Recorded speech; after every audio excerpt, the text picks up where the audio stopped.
Hello, welcome to Sunny's Yoga. Let's start up in Tandasana, straight up. Hands come up and down beside you. Palms open towards the front and breathe. I'm going to lift and lower my toes. Inhale, exhale. Arms come back up into Ujjayi Hastasana, hands overhead. Separate my feet hip distance. Flip my wrist of my left hand and I'm going to bend towards my right. Bending only through my hip to open my hips and my side body. Lower body stays anchored down. Come up using my core. Ujjayi Hastasana. I'm going to flip my right wrist open up towards the sky and bend towards the left. Breathe. You want your arms to be parallel to your ears. Don't bend too forward. Don't bend too back. Ujjayi Hastasana. Back up. Hands come down. Tandasana.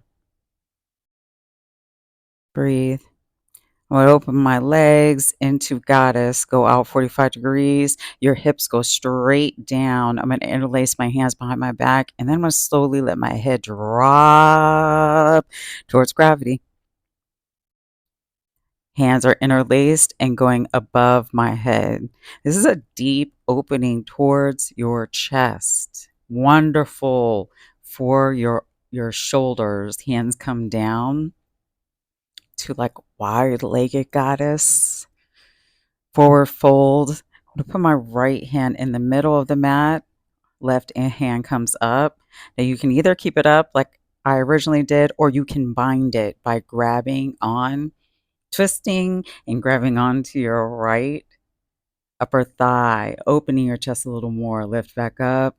Switch hands. Come up and bind.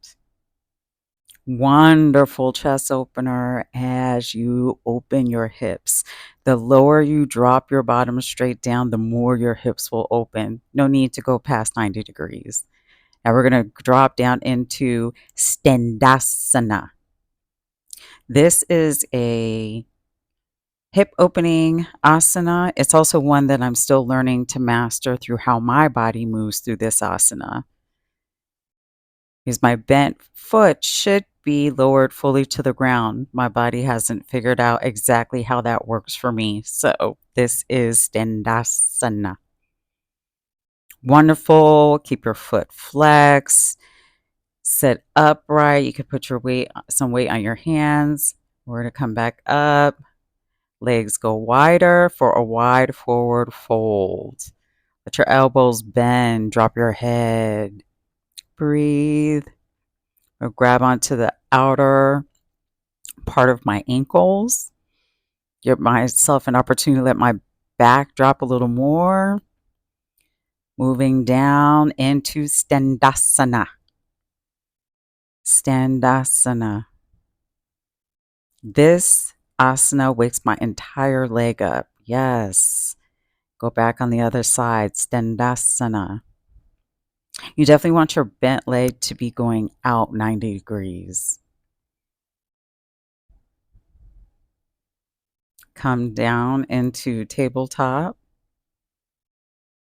Going towards the back of the mat. And then I'm going to drop down my upper body into extended puppy.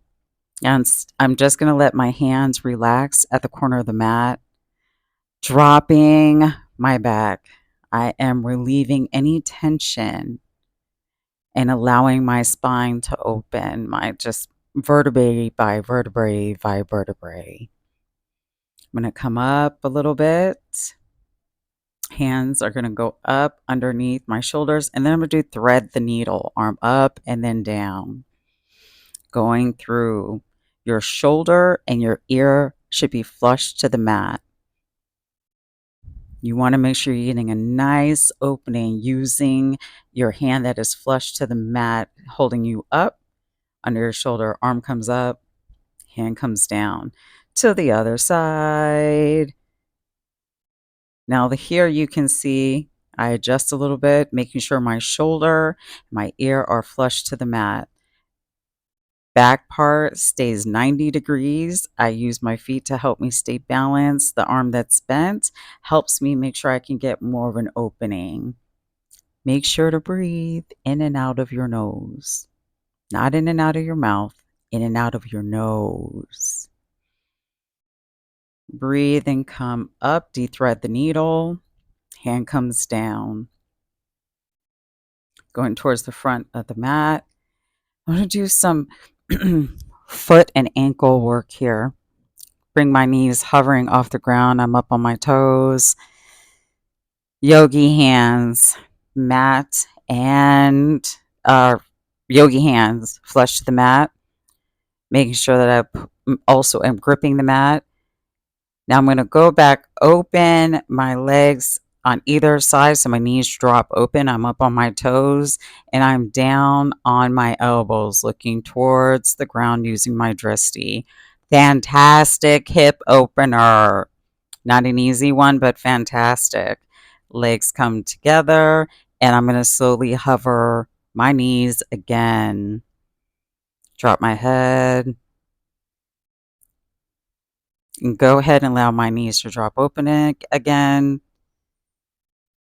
Hands, hands, forearms on the ground. Up on my toes. Breathe. Bring my knees together. Come back down. Going down into forearm plank. Breathe. Look past your drishti. Then I'm going to come up by piking my hips into dolphin. My arms do not move. My arms stay on my forearms. This is dolphin. Pike your hips. Come back down. Going into plank pose. Breathe. Plank. Pike your hips. Come back up. Still into dolphin. Still on my forearms. Breathe.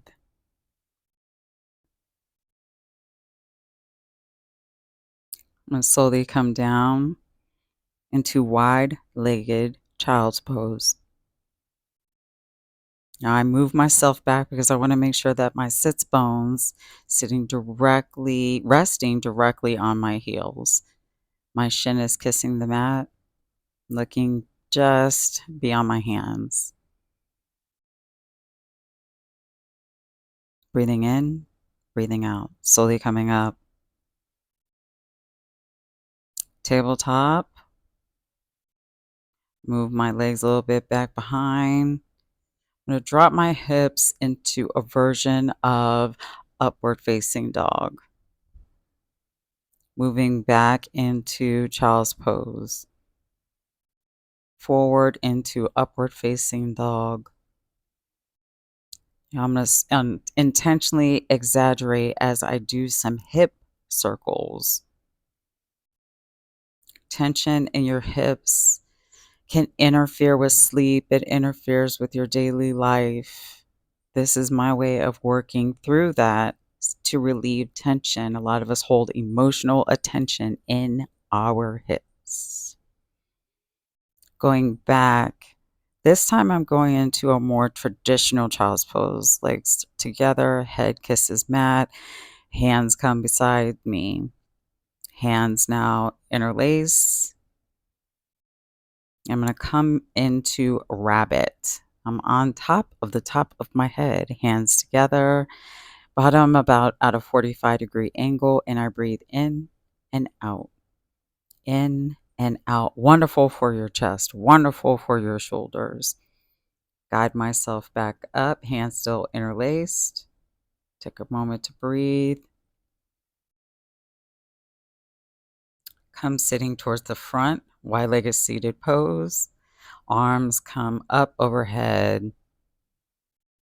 Twist towards the left. One arm behind you. One above your knee. Leave your knees out of the equation. Turn your head and your shoulders going back towards the back of the room. Come back up and around. Switch the positioning of your feet. Arms come back up. Twist towards the right. Yet the bottom half of you stays very anchored. Breathe in and breathe out.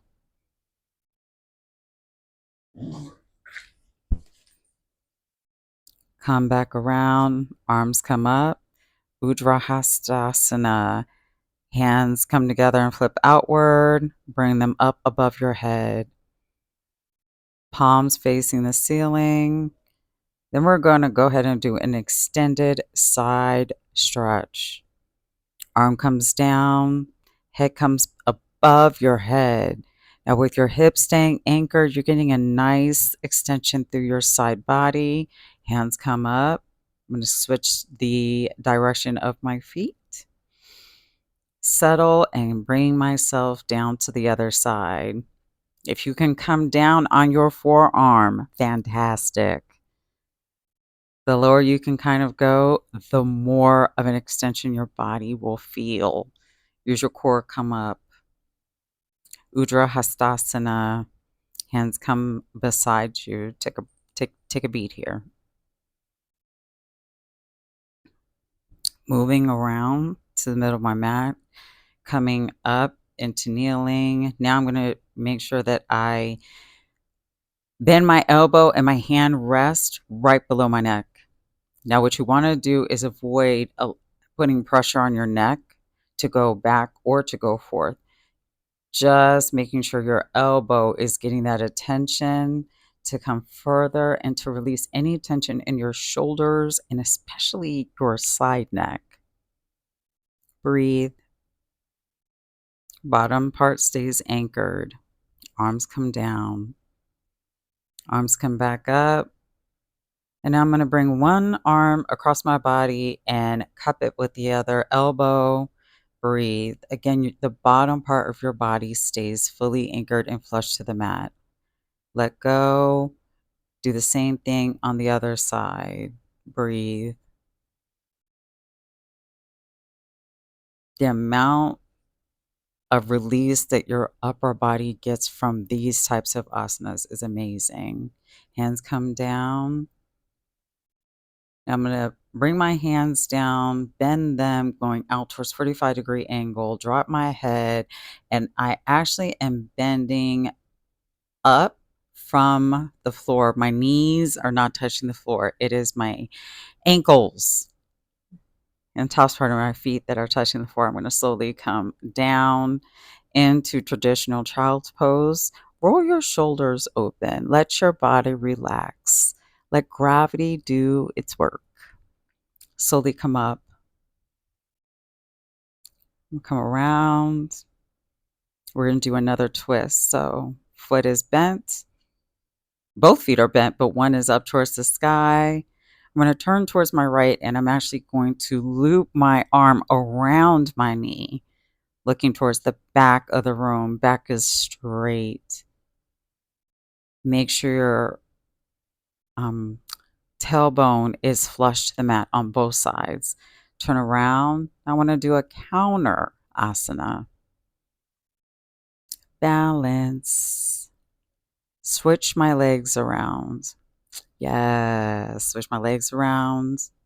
Closer in a little bit more intense, further out a little less intense. That's right. Loop my arm around and look towards the back of the room as I anchor my left hand looking back towards the room. Breathe. Arms come up, and of course the counter asana must happen for balance. Come back around. On my sits bones, I just want to focus fully on my hips and my legs. So this is some balancing and pointing my toes, flexing my toes. I am giving myself a little back and forth, kind of like bicycle without the top part. Lower down you go to the mat, the more intense, and that's all right. Least intense is staying higher. I'm going to come up and go into forward, seated forward fold.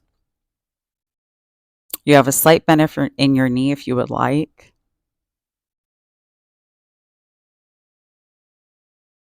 Come up in Dandasana, which is statue. I'm going to layer my legs on top of each other like two logs.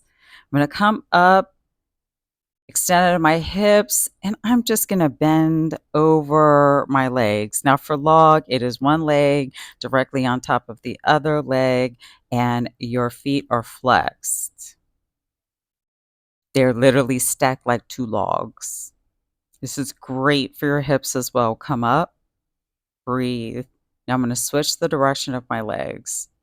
One under, and notice the other one is right on top, stacked together. Come up and extend out of your hips and let your forehead drop. Make sure you're staying evenly balanced for your hips. This is all to relax the tight nooks and crannies and little muscles that we feel every day. Come back up, extend your hands out. Extend out. Just going to grab my elbows on either side underneath of my thighs and take a breather. Bring my legs closer to me. Come up on my tippy toes. And then instead, I'm going to reach around, interlace my hands on my shins, and bring my toes up. I am balanced. Feet are not touching the ground. Upper body was very straight. Now I'm going to go ahead and cup my foot inside of my elbow, and then the other elbow loops around under my knee, above my knee. And you're going to bring your upper body towards your lower body. Now you don't want to bend and arch your back. You want to stay straight up. Hip flexors stay flat and flush to the mat. Closer to you, the more intense. Further out, the least intense. We go ahead and switch. Again, you're going to cup your foot inside the corner of your arm. Other arm loops right above your knee, and cup your hands together. My bottom leg is just hanging out. It's flexed some, but that's not the point of this asana. This one is to get deeper into the hip flexor. Going to come around and drop into hero. Now for me, my knees are hip distance apart. My sits bones is in between, and my feet are a little bit out. My bottom is touching the mat. This is intense. It's wonderful. Give it a try and breathe. I'm going to go down towards the front of my mat and gently roll my back down. When I do that, I tuck my pelvis some.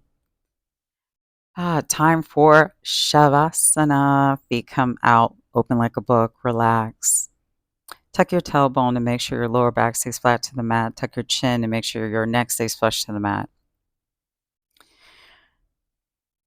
Shoulders roll under, just a tiny bit underneath your shoulders. Hands are open to the sky, and breathe in and out. Allow yourself to come back to your normal breath. And now we're going to go into full body stretch, which I love after these types of vinyasas. Wiggle your hands, wiggle your toes, wiggle your ankles. Begin to bring yourself up. Roll to the side for fetal. Breathe. Bring yourself up. Cross-legged position, arms come above your head, come down into prayer. Thank you for joining this wonderful practice. I hope you enjoyed it and keep it in your arsenal. Enjoy a relaxing day. Can't wait to see you again soon.